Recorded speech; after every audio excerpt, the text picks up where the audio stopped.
Alhamdulillah, wassalatu wassalamu ala rasulillah wa ala alihi wa ashabihi wa mawalah wa ba'd. Kita lanjutkan ya kajian kita dari Risalah Adab Ad-Daris wal Mudaris. Dan sekarang kita masih di adab seorang murid terhadap gurunya.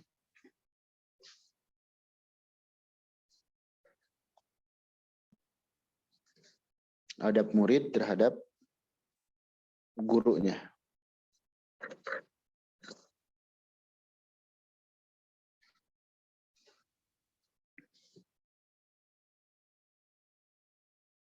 Masih ke bawah? Baik.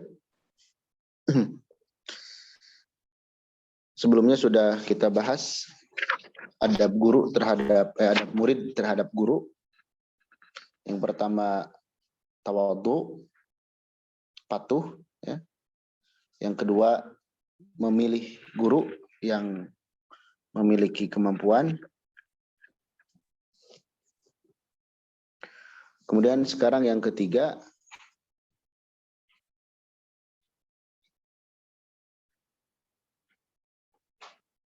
memandang gurunya dengan pandangan penghormatan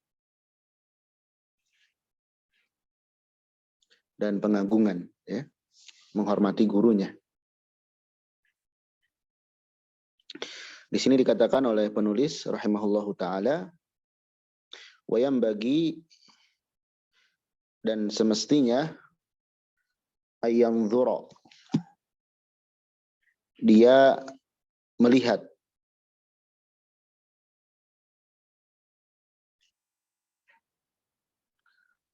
muallimahu, gurunya,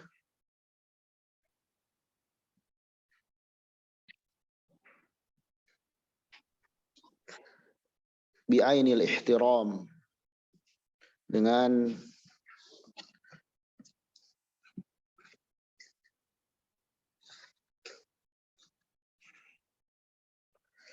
mata penghormatan,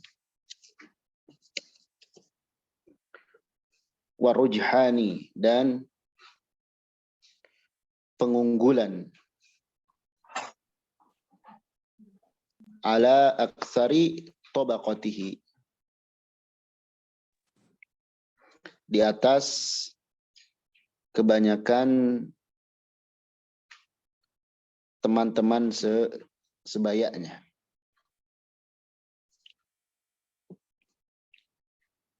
Fahuwa aqrabu ila intifaihi, karena hal tersebut lebih mendekatkan, lebih berpeluang untuk mengambil manfaat.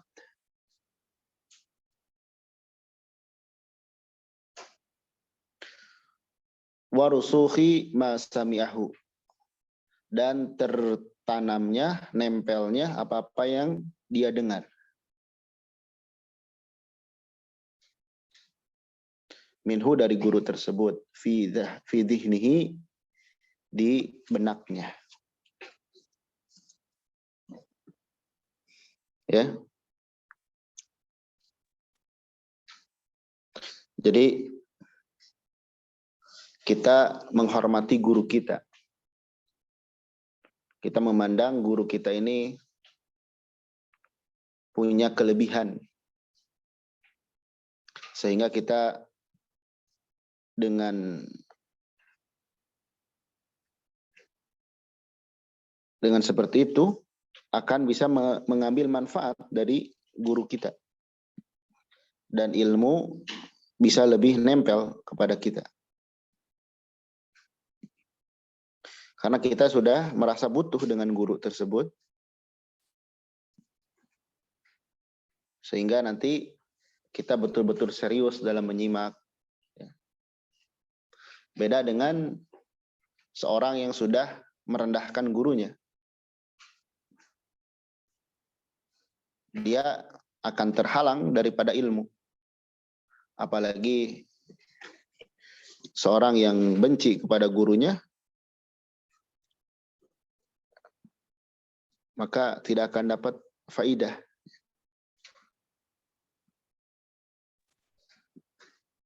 Kita melihat guru kita, menghormati guru kita, sebagaimana kita melihat orang tua kita. Karena ya guru memang orang tua.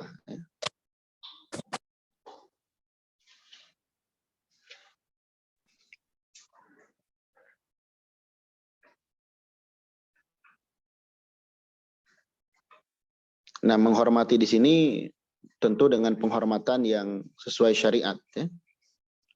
Karena ada sebagian orang yang menghormati tapi berlebihan. Ada yang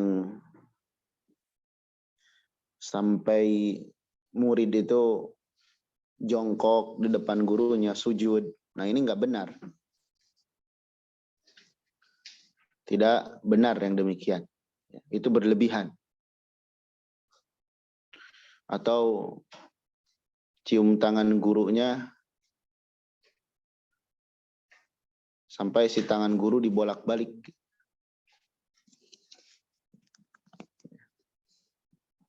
Jadi menghormati dengan cara yang sewajarnya.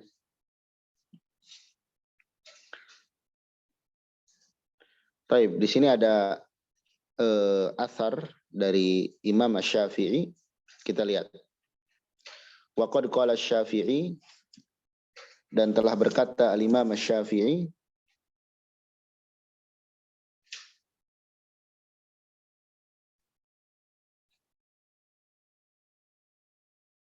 kuntu, kata beliau, usaffahul waraq, membuka lembaran, membuka kertas, baina yadai Malik, di hadapan Imam Malik, safhan rafiqan, dengan pelan,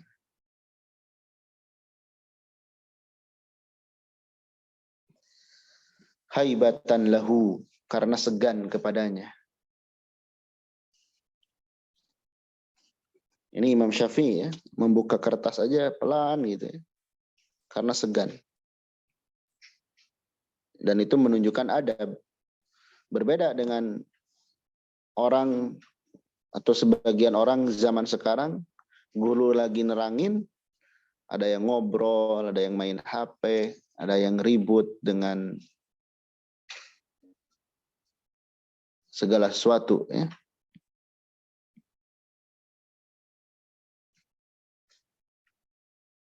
Nah, ini tidak layak.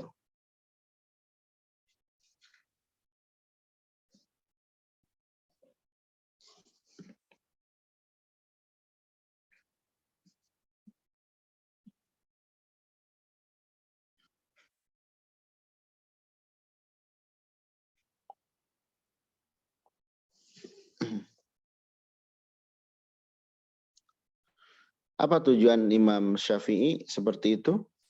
Li'alla yasma'a waqa'aha. Supaya Imam Malik tidak mendengar suara kertas itu.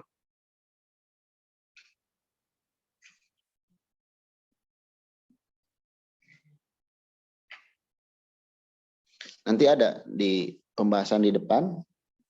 Dulu ada seorang ulama, kalau melihat muridnya nggak serius, dia nyuruh untuk menyiapkan sandalnya. Yani tidak jadi mengajar. Nah, ini adab, ya. Jadi Imam Syafi'i karena menghormati Imam Malik, sampai-sampai membuka kertas pun pelan, karena nggak mau Imam Malik terganggu. Dan memang seperti itu. Seorang guru yang sedang menjelaskan suatu ilmu, kemudian ada hal-hal yang mengganggu itu seringkali konsentrasinya buyar. Ya.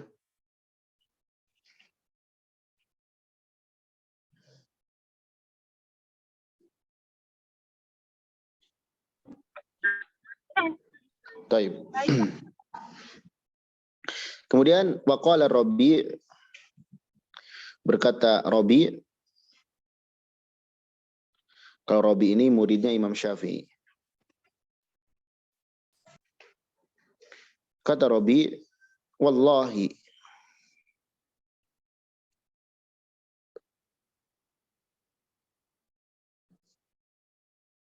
majtara'tu, aku tidak berani an ashraba alma, untuk minum air, wasyafi'i yanzuru ilai,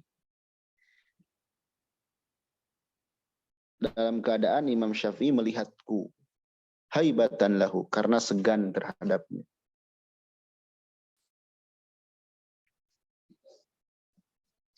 Jadi kalau murid yang punya adab, gurunya nggak perlu ngomel-ngomel. Karena di antara ciri murid yang punya adab itu tidak akan sampai membuat gurunya marah dengan hal apapun. Akan menjaga dari hal-hal yang membuat guru marah, membuat guru kesal. Kalau ada hal yang membuat guru marah, guru kesal, dia segera tepis hal itu. Itu murid yang beradab. Kalau murid yang tidak beradab, sengaja buat jengkel guru. Bahkan ketika guru marah pun, dia bukan minta maaf, malah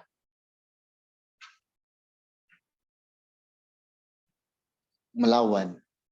Dan ini terjadi ya pada sebagian murid yang kurang adab, sehingga tidak ada faidah dari ilmunya. Ya. Dulu ada seorang ulama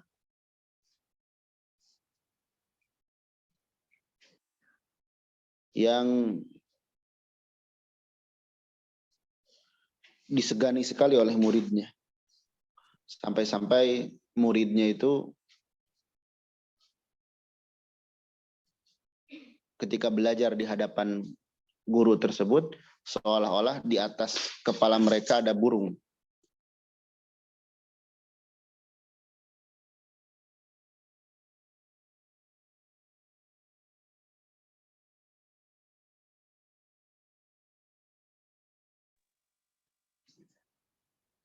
Seakan-akan di atas kepala mereka ada burung. Artinya kalau ada burung, burung hinggap menunjukkan orang itu diam, tidak gerak-gerak dan selainnya. Ya.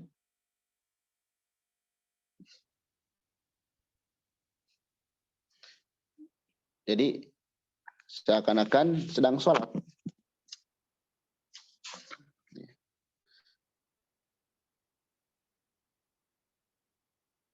Baik. Kemudian dari pembahasan ini muncul pembahasan lain dari para ulama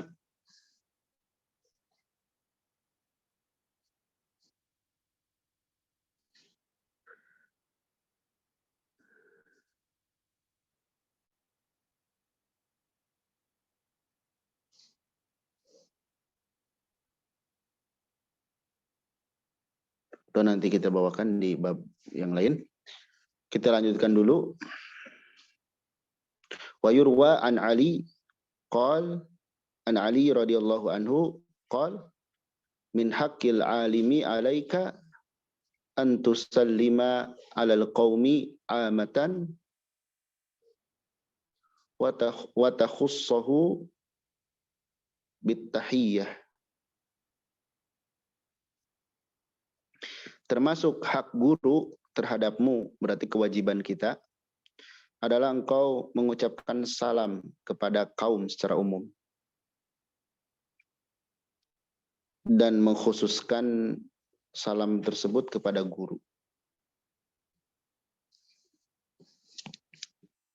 Jadi ini di antara adab ketika kita datang ke majelis guru. Dan ini yang dimaksud majelis khusus. Misalnya di kelas yang jumlahnya tidak terlalu banyak, seorang murid ketika masuk itu mengucapkan salam. Dan dalam perkara ini para ulama berbeda pendapat. Dan yang benar adalah ketika seorang itu masuk,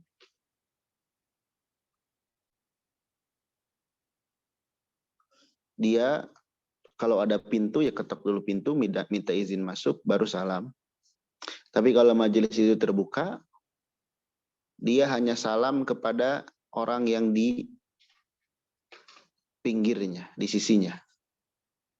Karena kalau dia salam kepada semuanya dengan suara yang keras, tentu itu akan mengganggu.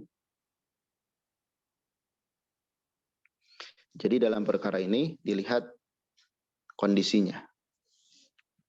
Kalau majelis itu majelis yang banyak yang hadir, maka kita masuk, kita mengucapkan salam kepada yang dekat duduk dengan kita.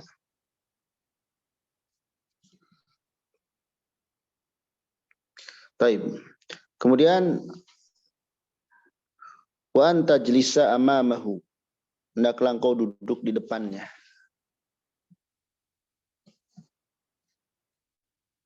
yakni mendekat, ya, mendekat. Apalagi dulu, di zaman dulu ya nggak ada pengeras suara. Kalau jauh itu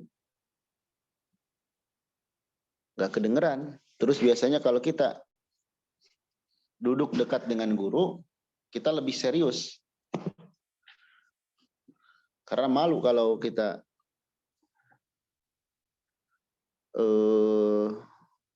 main-main dan sebagainya. Dan pada umumnya di majelis-majelis para ulama, orang yang duduk di dekat guru di depan itu orang-orang yang memang serius gitu dalam belajar. Ya.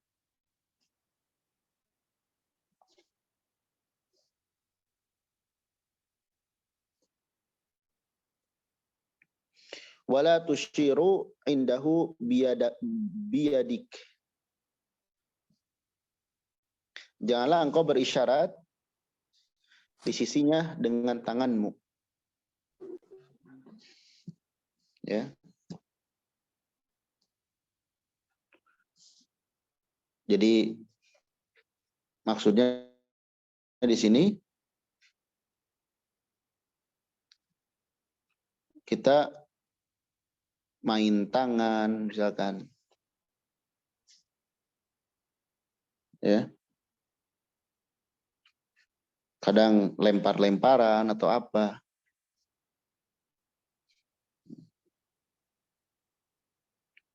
Simpelnya kalau kita udah di majelis di hadapan guru, anggap kita sedang sholat gitu aja. Bedanya mungkin kalau di majelis ilmu ya kita mencatat. Tangan kita bergerak untuk mencatat. Adapun selain itu ya jangan. Karena akan mengganggu.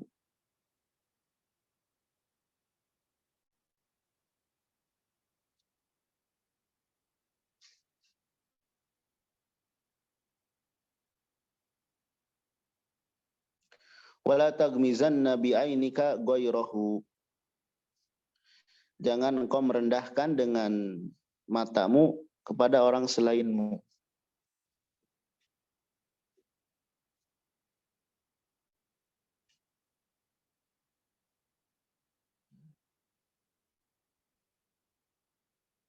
Jadi artinya kita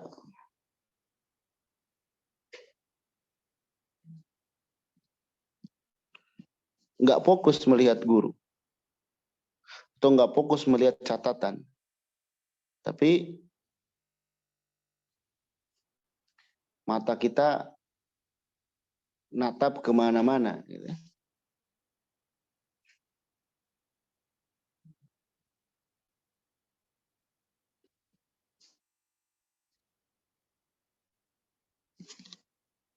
Itu jangan ya. Banyak menoleh kiri kanan dan sebagainya, itu menunjukkan tidak fokus.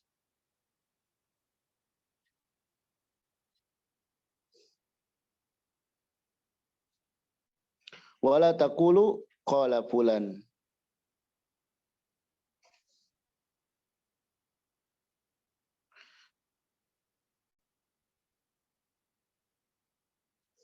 Khilafu qawlahu. Jangan kita di depan, jangan kau mengatakan fulan berkata menyelisihi perkataannya. Maksudnya membanding-bandingkan pendapat guru.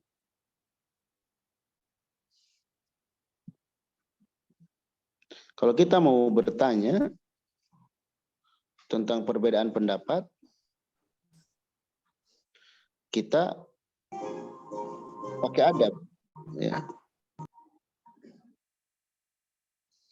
Misalnya kita bertanya, wahai Ustadz atau wahai Syekh atau sebagainya, ada sebuah permasalahan, kita sebutkan gini, apa pendapatmu terkait hal tersebut?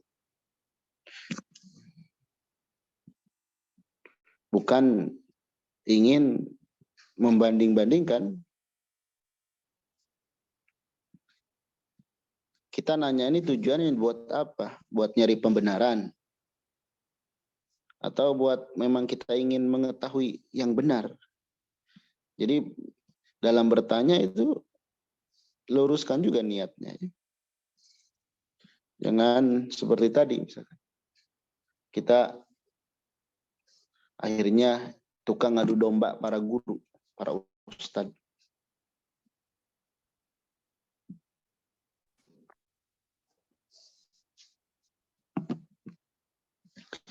Wala tagtabanna indahu ahada. Jangan gibah di dekatnya kepada seorang pun. Jadi jangan ngomongin orang lain dan menggibahi orang lain. Kecuali yang dibolehkan ya, seperti minta pendapat, minta fatwa, kita menggibah, menyebutkan keburukan orang itu tidak mengapa. Tapi kalau tidak ada tujuan yang jelas, kemudian menggibahi orang lain, nah ini nggak boleh.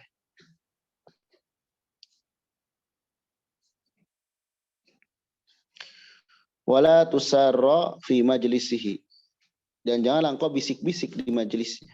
Nggak boleh bisik-bisik.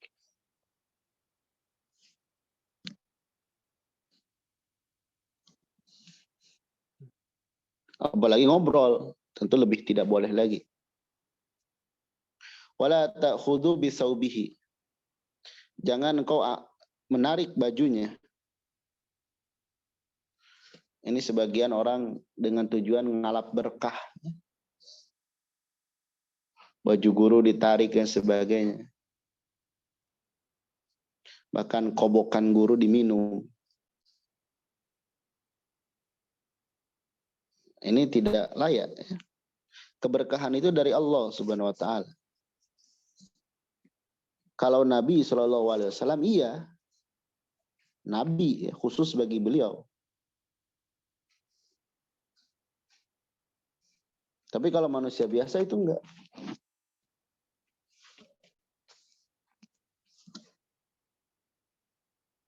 Ada orang yang beralasan, kan dulu juga Nabi seperti itu katanya. Sampai liurnya Nabi, itu para sahabat berbondong-bondong. Ya itu Nabi.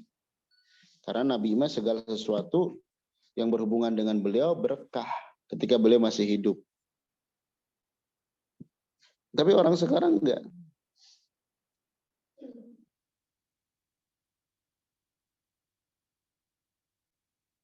Ya. Orang sekarang enggak. Jadi hati-hati berlebihan.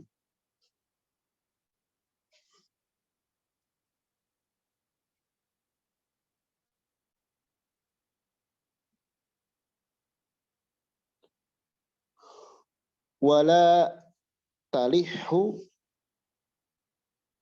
alaihi idza kasala.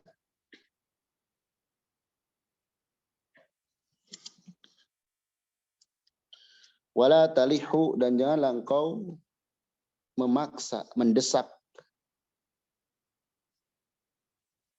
kepada guru apabila guru tersebut sedang enggan.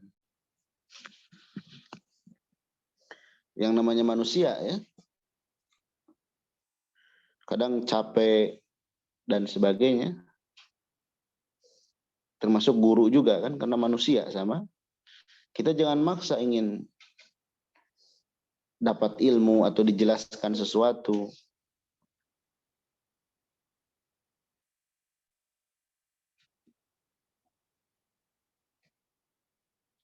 Kita lihat adab dari Nabi Musa alaihissalam ketika meminta belajar kepada Nabi Khadir. Hal attabi'uka ala an tu'allimani mimma ulimta rusyda. Apakah engkau berkenan? Apakah engkau bersedia aku ikut denganmu dan engkau mengajariku dari apa-apa yang telah engkau pelajari berupa petunjuk? Jadi bentuknya musyawarah, bukan maksa. Ya. Apalagi ngatur gurunya. Ustadz, saya belajarnya pengen gini.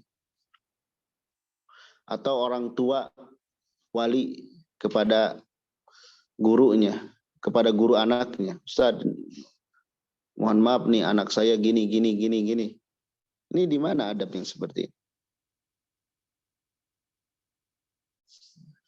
Dan itu terjadi, banyak yang seperti itu. Ya.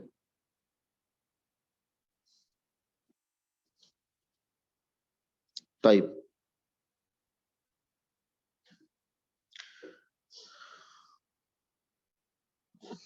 Kemudian selanjutnya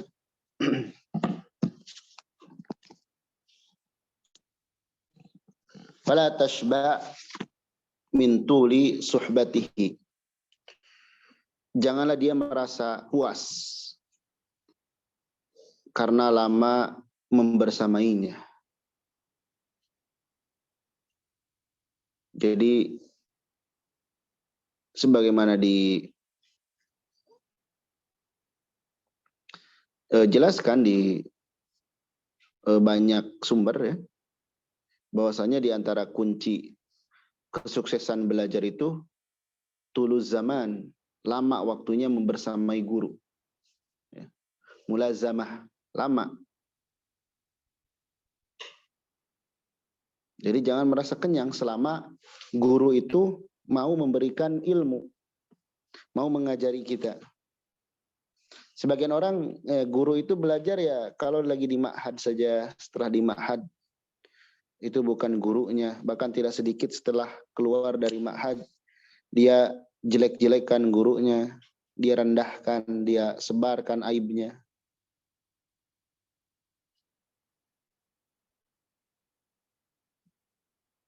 Nah, ini gimana mau berkah ilmu itu?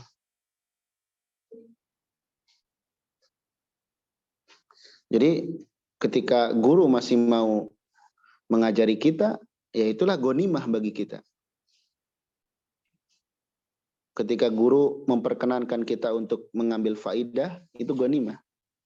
Makanya Kalau kita berguru ya kita berguru seumur hidup kita. Begitupun ketika kita mengangkat murid ya itu murid seumur hidup kita. Kecuali ada penyimpangan dari salah satunya.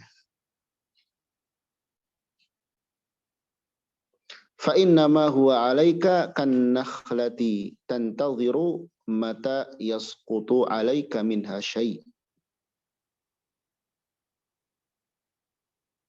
Karena seorang guru itu terhadapmu tidak lain seperti pohon kurma. Engkau nunggu kapan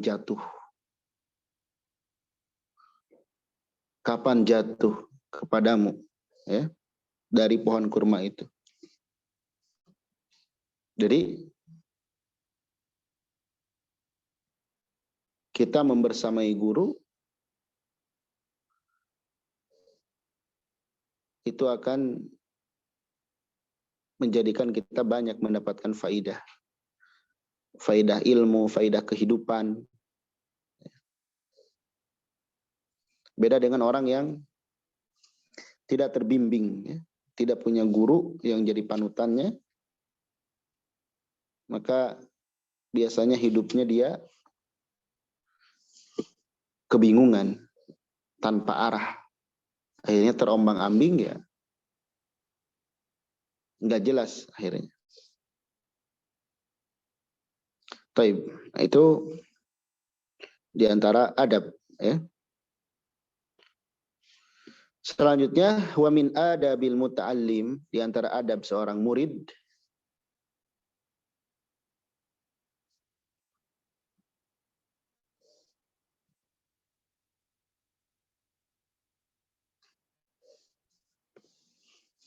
adalah ayyataharra, berusaha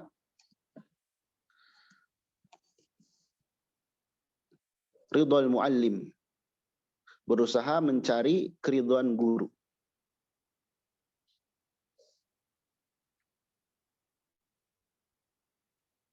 Jadi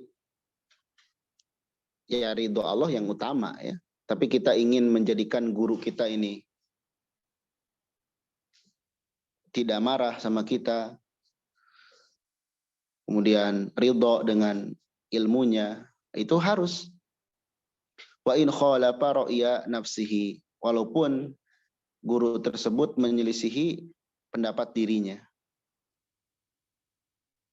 Kadang seorang murid itu sok tahu gitu. Gurunya udah ngasih tahu A, dia kekeh B. Kata gurunya gini. Dia berpikir kayaknya nggak kayak gitu. Ya buat apa kita punya guru kalau kita masih mencari jalan sendiri.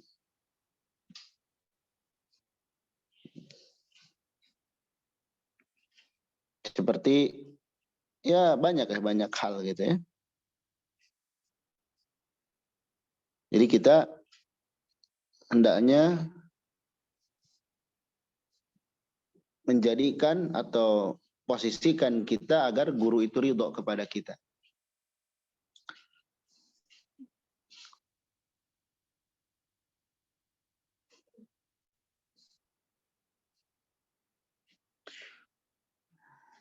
Wala yufshi lahu sirran. Janganlah seorang murid itu menyebarkan rahasianya.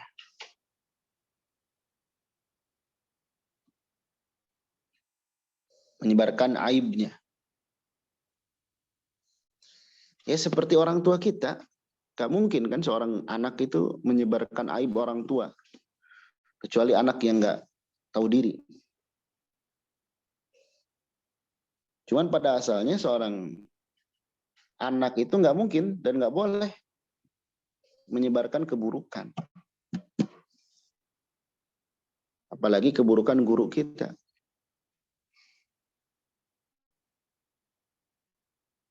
Kalau kita ingin membicarakan aib atau rahasia orang lain, lihat aib diri kita. Agar kita sadar diri. Orang lain pun punya lisan yang bisa jadi nanti dibongkar aib kita.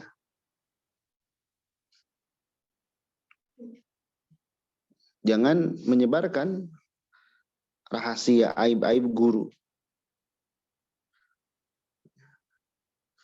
Nanti sebagaimana kata Nabi Shallallahu Alaihi Wasallam, barang siapa yang menutupi aib seorang muslim, Allah akan tutupi aibnya di dunia dan di akhirat. Dan barang siapa yang menyebarkan aib seorang muslim, maka Allah akan bongkar aibnya.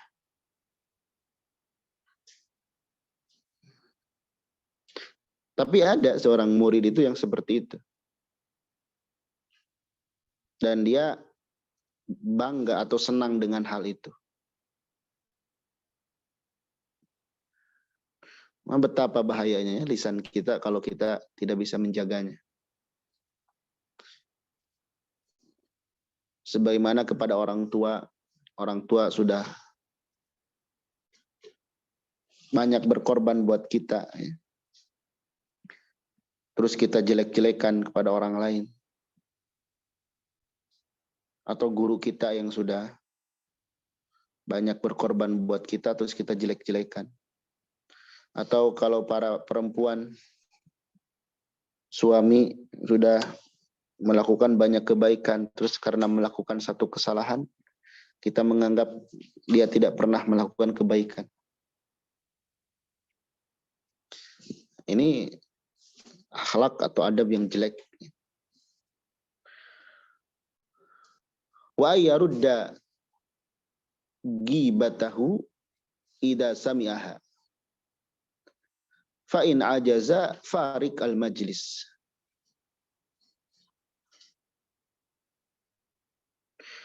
Dan hendaklah dia membela, mengklarifikasi kalau ada orang yang menggibahinya jika dia mendengarnya. Dan jika fa'in ajaza, jika dia tidak mampu untuk mengklarifikasi, farik al majlis, tinggalkan majelis itu. Misalnya ada orang yang jelek-jelekin guru kita, kita bela. Kalau memang itu tidak benar. Dan kalau sudah dibela tetap seperti itu, ya udah, orang yang ngegibahin guru kita jangan dijadikan teman. Karena kita berteman dengan orang seperti itu nggak ada manfaatnya. Yang ada ngerusak hati kita. Gurunya saja dijelek-jelekin, apalagi kita. Nanti kita pun akan sama. Ketika membuat dia kecewa, kita akan jadi korban berikutnya.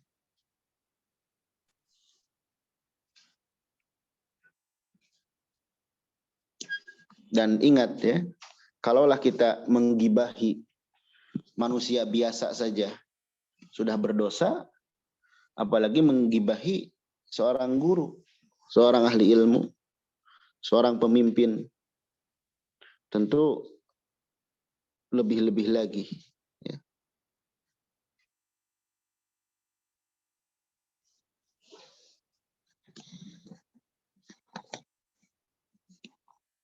Baik, itu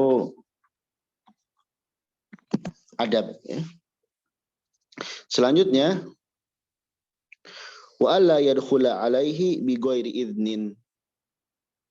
Janganlah dia masuk ke gurunya tanpa izinnya. Ini adab ketika di tempat belajar. Ya. Jadi jangan masuk kecuali dengan izinnya. Jangan masuk tanpa izin. Dan ini berlaku di majelis khusus. Majelis khusus itu ya di kelas. Kalau majelis umum seperti di masjid besar, tablik akbar dan sebagainya, nggak perlu izin, langsung aja kita gabung. Tapi kalau di majelis khusus, izin dulu kalau mau ikutan. Sebagaimana ketika mau ikutan izin dulu, ketika kita ada halangan pun izin. Mohon maaf belum bisa mengikuti dan sebagainya. Baik disampaikan kepada gurunya langsung atau kepada yang ketua muridnya misalkan atau yang mengelola kelas itu. Dan ini banyak dilupakan. Dianggap sepele izin ke guru itu. Padahal itu pengaruhnya besar. Itu bagian dari menghormati dan menghargai guru. Kadang kita seenaknya gitu.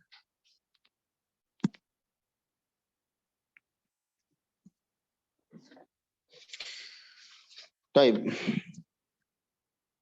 Wa idza kana ma'ahu ghairuhu qaddama al-afdal wal asan.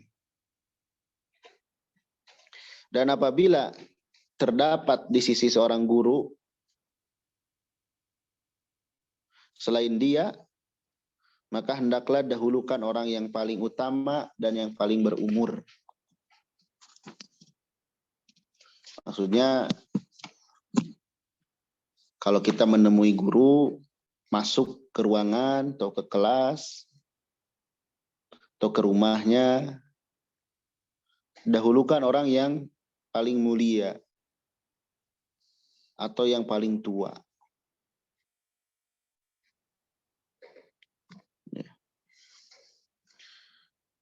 Wa ayyadkhula kamilal haibah.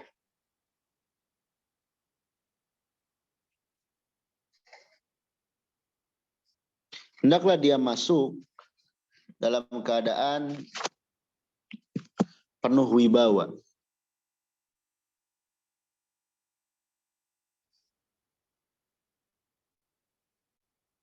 Maksudnya, seorang murid ketika belajar dengan guru, hendaklah memakai pakaian yang rapih, ya, memakai pakaian yang rapih.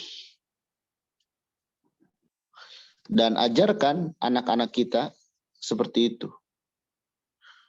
Sebagaimana dulu Al-Imam Asy-Syafi'i atau Imam Ahmad oleh ibunya didandani, dipasangkan imamah sebelum berangkat ke majelis guru. Ketika bertanya, kenapa mesti seperti ini? Ini adalah engkau akan menghadapi sesuatu yang mulia, yaitu ilmu. Maka sambutlah dengan kemuliaan juga.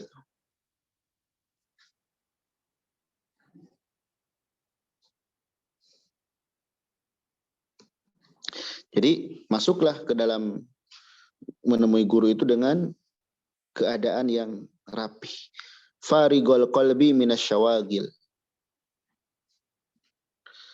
Bersih hatinya dari kesibukan. Hatinya sudah luang dari kesibukan. Jadi dalam keadaan sudah tidak berpikir apapun. Kita memang siap untuk mencari ilmu. Jangan kita mau belajar, betul fisiknya di majelis ilmu. Tapi pikirannya ada yang di dapur, ada yang di mana gitu ya.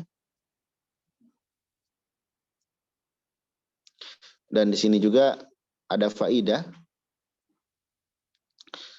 Kalau kita sedang punya masalah di keluarga umpamanya, terus kita tahu ada keluarga kita yang sedang belajar atau mengajar, jangan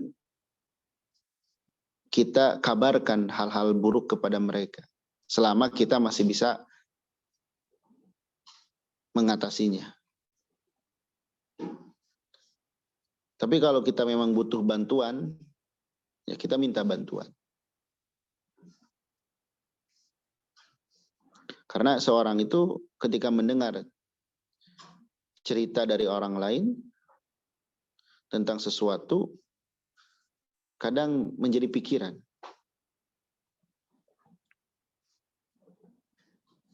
Nah itu bersihkan dulu, ya, luangkan dulu hatinya dari hal-hal yang menyibukkan. Apapun itu, baik itu pikiran dan sebagainya.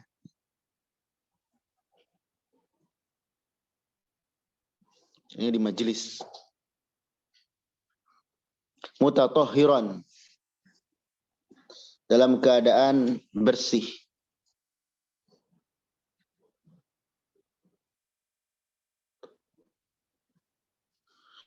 Mutanadhifa, keadaan bersih. Bisiwak, dengan gosok gigi. Wa qassi dhufrin, memotong kuku. Wa izalati rihin karih, dan menghilangkan bau yang enggak sedap. Kalau laki-laki ya pakai minyak wangi. Kalau perempuan ya hilangkan hal-hal yang bisa mengganggu.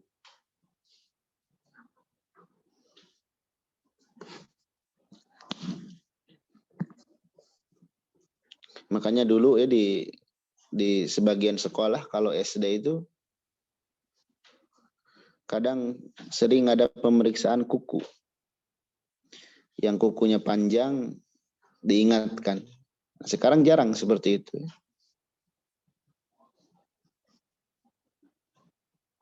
Jadi kita mendatangi guru itu dengan penampilan yang rapih. Kalau laki-laki ya usahakan wangi juga. Ini ada contohnya dulu ketika Malaikat Jibril alaihissalam datang menjelma menghadap Nabi dengan rambut yang rapi, baju yang putih. Sehingga kata para ulama, di antaranya Imam Al-Qurtubi, dalam hadis tersebut terdapat dalil diharuskannya memperbaiki atau berpenampilan baik, memakai baju yang bagus, bersih, ketika menemui para ulama. Wa yusallimu 'alal hadirin bisautin yasma'uhum. Bisautin yusmi'uhum. Dan hendaklah dia mengucapkan salam kepada hadirin dengan suara yang mereka bisa mendengarnya. Dan ini pun para ulama memberikan catatan yang benar adalah dengan suara yang pelan. yakni kepada orang yang di dekatnya saja.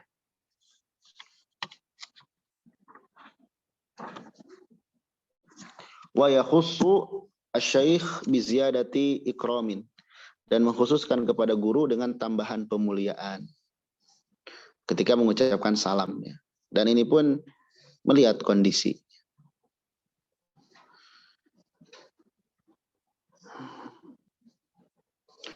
Wa kadzalika yusallimu idan sharaf, dan demikian juga hendaklah dia mengucapkan salam ketika bubar dari majelis.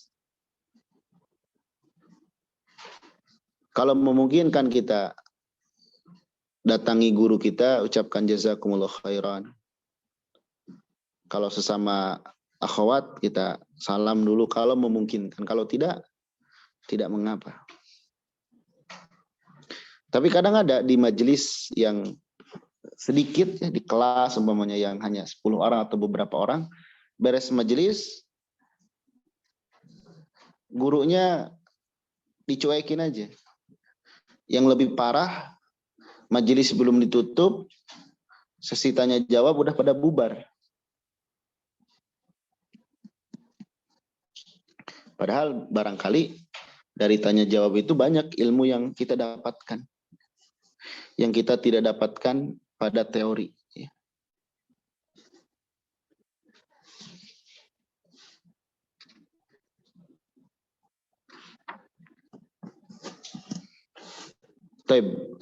Segitu dulu ya untuk malam hari ini. Beberapa adab yang perlu diperhatikan.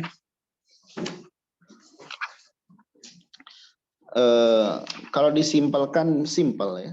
Jangan bikin ribut, jangan bikin gaduh, jangan bikin hal-hal yang menyakiti guru. Ya. Tapi kadang dalam praktiknya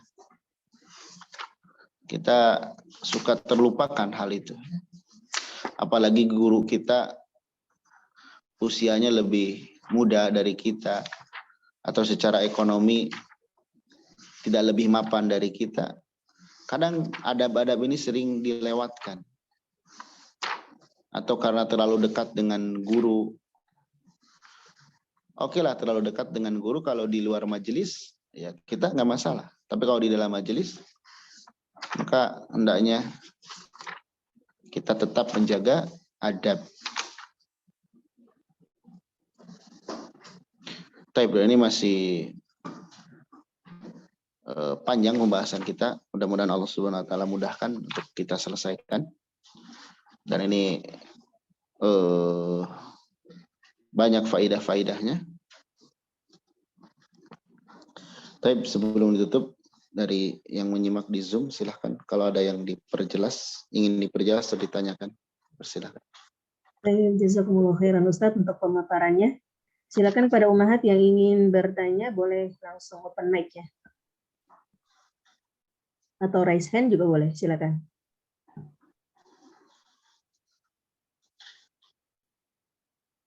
Ada ummahat?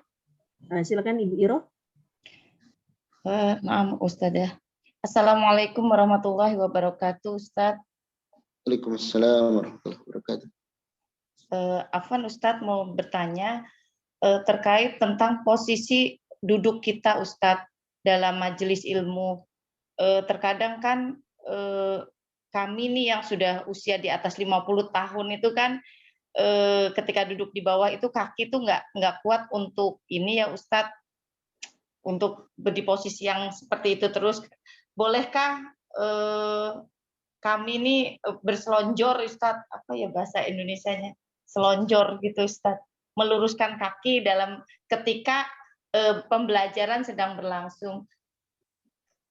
Terus ketika para sahabat belajar kepada Rasulullah itu posisi duduk beliau-beliau itu seperti apa ya Ustadz? Itu saja Ustadz. Jazakallahu khairan. Assalamualaikum warahmatullahi wabarakatuh. Waalaikumsalam warahmatullahi wabarakatuh. Ya, ini pertanyaan bagus ya. Jawabannya ada di bab berikutnya, Bu. Tidak mengapa anak jawab sekarang ya. Yang jelas nanti ada pembahasannya ya. Ada pembahasannya di bagian berikutnya ya, tentang adab duduk. Secara asal ya, selonjor itu menunjukkan kurang adab secara asal ya. Kecuali darurah. Kalau darurah tidak mengapa. Seperti yang memiliki, mohon maaf, penyakit, misalkan rematik atau apa. Tidak mengapa. Ya, itu tidak mengapa. Dan kalau memungkinkan setelah majelis kita datang ke gurunya minta maaf, itu afdol. Misalnya, Ustazah, afwan tadi anak selonjoran karena kondisi anak seperti ini, itu nggak apa-apa. Ada kejadian luar biasa ya, pada bulan kemarin kalau tidak salah. Iya. Pas kita hadir di majelis Syekh Muhammad Mukhtar Singkit, fidahullah, salah satu ulama senior di Saudi Arabia. Ketika di majelis beliau itu termasuk majelis yang padat, yang apa? Yang hadir di sana tuh banyak sekali. Dan ada pemandangan yang menakjubkan. Kalau yang hadir dengan kursi roda itu hal biasa. Ya. Ada, dan ini luar biasa semangatnya orang ini. Ada yang hadir dengan tempat tidurnya. Jadi terlihat beliau ini sakit kalau tidak salah. Jadi nyimak kajian kayak ranjang di mana, di rumah sakit itu masuk ke Masjid Nabawi. Kemudian dalam keadaan kaki itu digantung ke atas, kayaknya habis kecelakaan atau seperti apa. Dan itu menyimak di belakang. Ya. Itu semangatnya seorang yang belajar. Itu pemandangan yang luar biasa ya, seorang penuntut ilmu. Walaupun dalam kondisi Anak kira itu kritis, maksudnya berat kondisinya karena sampai-sampai harus ranjangnya masuk ke masjid gitu ya, dan niat untuk menyimak. Itu tentu tidak mengapa. Tidak mengapa. Terus duduk seperti apa ya seorang murid itu? Maka nanti ada pembahasan. Yang pertama, bisa dia duduk seorang murid itu dengan bersila. Atau duduk seperti tahiyat awal. Ya. Duduk seperti tahiyat awal. Nah, itu yang jilsatal adab, duduk yang penuh adab. Ya. Adapun kondisi seperti tadi, misalkan ada udzur, apa itu sakit dan selainnya, itu maka tidak mengapa. Yaitu tidak mengapa. Allahu a'lam. Selanjutnya. Ya, Ustaz, jazakumullah khairan untuk jawabannya. Silakan yang lain. Yang raise hand, ya silakan Mbak Sari Puspita. Assalamualaikum warahmatullahi wabarakatuh, Ustaz. Waalaikumsalam warahmatullahi wabarakatuh.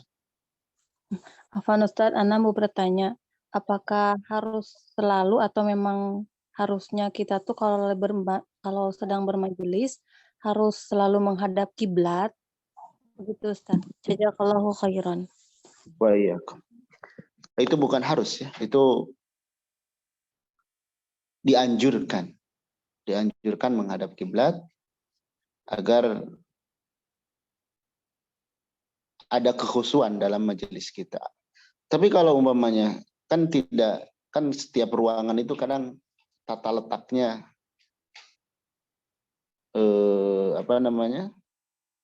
berbeda-beda ya, setiap ruangan itu tata letaknya. Nah, tidak masalah. Ya, tidak masalah menghadap kepada selain kiblat. Baik. Jadi itu hanya anjuran saja. Nah. Baik, Ustaz, jazakumullah khairan Ustaz untuk jawabannya. Ada lagi Mbak Sari?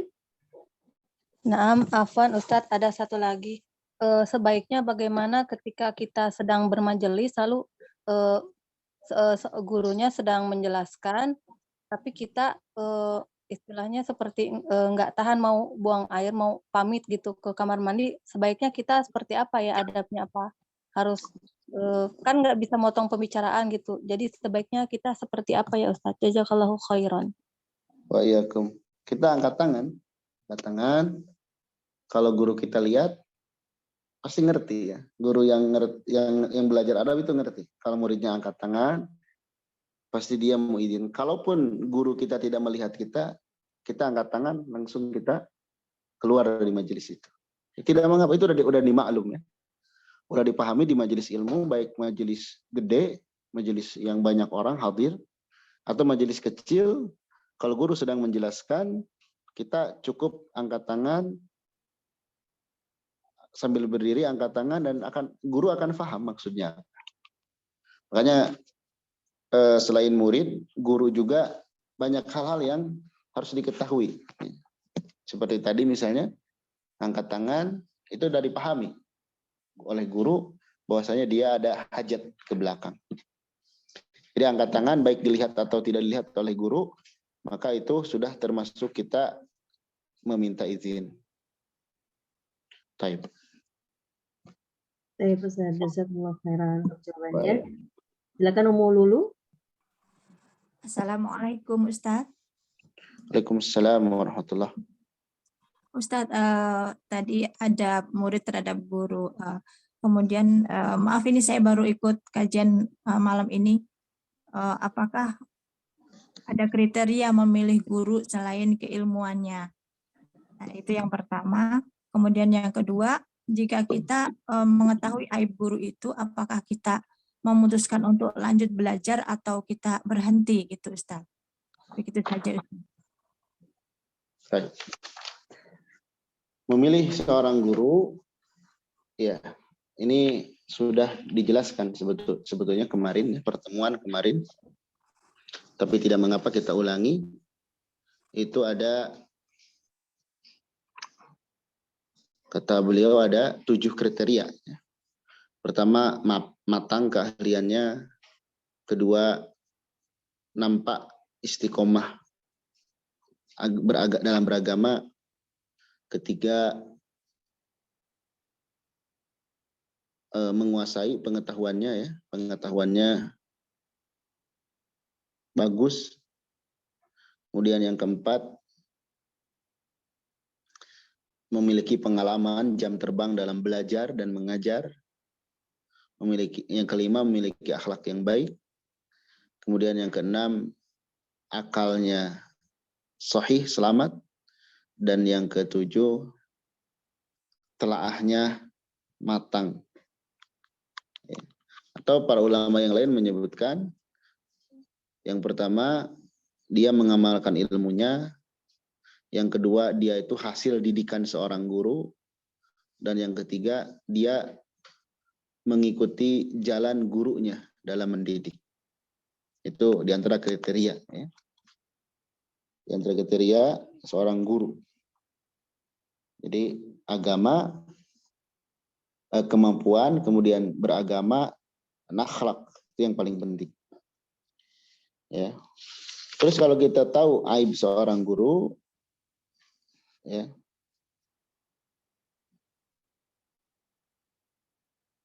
itu sama dengan kita tahu aib orang lain. Tugas kita menutupinya. Kalau kita mau menasehati, nasehati, tapi dengan cara yang baik. Nasihat cara yang baik itu dengan berbicara langsung ke orangnya, berdua. Dan caranya bukan seperti kita menyalahkan atau menghukumi. Tapi kita bertanya, mohon maaf Ustadz, sampai informasi kepada saya bahwasanya gini. Apakah hal tersebut memang seperti itu atau seperti apa? Kalau kata gurunya, oh iya, itu saya akui dan itu kejadiannya bla bla bla bla, dan saya sudah beritikat untuk berubah. Maka itu berarti kan sudah menunjukkan taubat seorang guru itu. Dan kalau kita lihat banyak keutamaan dan kelebihan yang ada pada guru itu, ya jangan ditinggalkan. Tapi kalau kita belum tabayun dan lain sebagainya, atau kita ketika tabayun langsung seolah menghukumi padahal sudah bertaubat, itu menunjukkan kita masih senang orang lain itu terjatuh ke dalam kesalahan. Kita masih senang orang lain itu terjatuh ke dalam kesalahan. Padahal seorang muslim itu cermin bagi yang lain, dalam artian dia tuh menginginkan kebaikan. Menginginkan kebaikan bagi orang lain. Nah, umumnya seseorang yang melihat kekurangan atau aib orang lain itu jarang tabayun. Langsung dihukumi, langsung disebarkan, tanpa tabayun, tanpa klarifikasi. Kemudian yang ada, jadi memperburuk keadaan. Ya, memperburuk keadaan, bahkan tidak sedikit yang memanfaatkan momen-momen itu untuk menjatuhkan seorang guru itu, ya, dan pada akhirnya nanti ya kita sendiri yang akan menanggung kesalahannya. Kita akan menanggung kesalahan kita karena terlalu bermudah-mudah dalam menyebarkan aib, misalnya. Baik, Allahu a'lam. Baik, Ustaz, barakallahu fikum untuk jawabannya. Di room chat ada satu pertanyaan, Ustaz, masih berkaitan dengan pertanyaan yang baru saja. Bagaimana dengan guru yang sudah melanggar syariat Islam? Apakah ahsan untuk mundur dari berguru kepadanya dan lebih memilih cari guru yang lain? Ya, seperti tadi ya. Ditabayunkan dulu, dan kalau itu sudah nampak jelas seperti apa, ya baru kita bisa mengambil sikap. Baru kita bisa mengambil sikap. Ya. Sebagaimana kita Ya kita ngukur diri kita aja. Kita kalau berbuat salah, terus dijauhi, terus kita berubah. Tapi orang malah ngejauhin kita. Ya. Kan kita nggak mau digituin. Kita ingin orang lain tuh mengerti, saya ini udah berubah. Ya, kita seperti itu kondisinya. Ya sama semua orang juga demikian. Makanya di dalam manhaj Ahlus Sunnah dibahas perkara-perkara seperti itu yang berbeda dengan manhaj Khawarij yang mudah mengkafirkan pelaku dosa dan menghajar secara total para pelaku dosa. Kalau Ahlus Sunnah melihat pelaku dosa, ya dia akan menempuh jalur nasihat. Ya. Taib. Allahu a'lam. Satu lagi ya. Ya, Ustaz. Ini mungkin ada penjelasan lagi dari yang bertanya tadi. Kasusnya sudah tabayun dan sudah disidang gurunya, katanya Ustaz. Kenapa? Ya, perkaranya sudah ditabayunkan, kemudian sudah disidang pula gurunya, katanya Ustaz. Jadi kalau seperti ini, kalau seperti ini harus bagaimana, Ustaz? Iya, kalau sudah seperti itu, kemudian ya nanti dilihat apakah bertaubat atau tidak. Kan itu kan kalau sudah seperti itu kan bukan lagi urusan kita. Itu urusan ya, beliau dengan Allah Subhanahu wa taala. Ya tinggal kita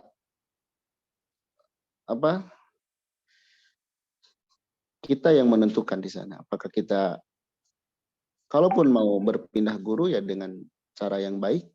Dengan cara yang baik itu diantaranya ya kita tidak menyebarkan aibnya, tidak menggibahinya. Dan kalau itu yang terbaik untuk kita maka ya tidak mengapa. Misalnya kita berpindah guru ke yang lain tapi dengan cara yang baik. Cara yang baik itu diantaranya tadi kita tidak menggibahi orang yang sudah bertaubat. Karena justru perbuatan dosa dia Allah sudah ampuni. Tapi gibahnya kita itu yang jadi dosa buat kita. Nah itu yang perlu hati-hatinya. Taib. Pertanyaan terakhir dari Ummu Hanifah, silakan Ummu Hanifah. Nah, ucapan umum. Assalamualaikum warahmatullahi wabarakatuh ya Ustaz. Waalaikumsalam. Nah Ustaz, ini hampir sama pertanyaan dengan pertanyaan sebelumnya, tapi ini di sekolah anak kami yang kelas 2 SD gitu Ustaz. Bagaimana itu Ustaz? Jadi wali kelas itu adabnya kurang bagus. Jadi di kelas itu katanya ini yang membuka itu pun wali murid yang lain di grup sekolah, di grup kelas gitu. Jadi beliau itu kalau di kelas suka nengok handphone, Instagram, jadi anak-anak itu heboh aja gitu, nggak diajarin gitu kata anak-anak itu. Ketika saya tanya pun sama anak, katanya iya memang begitu, katanya gitu. Jadi di kelas itu dia foto-foto gitu kan, ngajak temannya ke masuk kelas, cerita-cerita di dalam kelas gitu. Jadi murid itu dibiarin gitu seperti itu. Jadi memang udah disidang juga. Namun untuk semester ini beliau tetap masuk begitu. Jadi ini anak kita, anak kelas 2 kita nggak paham bagaimana dia di sekolah kan. Kalau sekolah kan sekarang itu kan seharian ya Ustadz ya sampai siang gitu. Ini bagaimana Ustadz kira-kira bagusnya itu dia ditarik.